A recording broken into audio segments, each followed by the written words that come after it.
BJP చేపట్టిన మహాధర్నాపై TPCC అధ్యక్షుడు మహేష్ కుమార్ గౌడ్ ఘాటుగా స్పందించారు.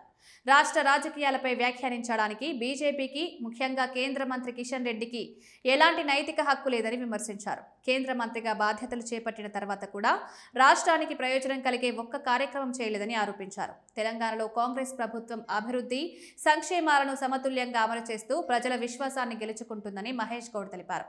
ఇందుకు జూబ్లీహిల్స్ ఉప ఎన్నికలో వచ్చిన ప్రజాభిప్రాయం స్పష్టమైన ఉదాహరణగా నిలిచిందన్నారు. ప్రజల్లో నమ్మకం కోల్పోయిన బీజేపీ నేతలు ఇప్పుడు నిరాధార వ్యాఖ్యలు చేసి రాజకీయ లాభాలు పొందాలని చూస్తున్నారని విమర్శించారు. ఎన్నికల్లో డిపాజిట్ కూడా దక్కించుకోలేని పరిస్థితుల్లో ఉన్న కిషన్ రెడ్డి ముందుగా ఆత్మ పరిశీలన చేసుకోవాలని సూచించారు. కాంగ్రెస్ ప్రభుత్వం పెద్ద ఎత్తున నిర్వహిస్తున్న గ్లోబల్ సమ్మిట్ రాష్ట్ర ప్రతిష్టను పెంచే కార్యక్రమమని, ఇది ప్రజల మద్దతుతో జరుగుతోందని మహేష్ గౌడ్ తెలిపారు. గత బీఆర్ఎస్ ప్రభుత్వం అవ్యవస్థ కారణంగా రాష్ట్రం భారీ అప్పుల భారంలో కూరుకుపోయిందని, సుమారు 8 లక్షల కోట్ల అప్పులతో రాష్ట్రాన్ని కాంగ్రెస్ ప్రభుత్వానికి అప్పగించారన్నారు. అయినప్పటికీ ప్రస్తుత ప్రభుత్వం ఒకవైపు వడ్డీలు చెల్లించుకుంటూ మరోవైపు ప్రజలకు ఇచ్చిన సంక్షేమ హామీలను ఎటువంటి తగ్గింపులు లేకుండా అమలు చేస్తోందని స్పష్టం చేశారు.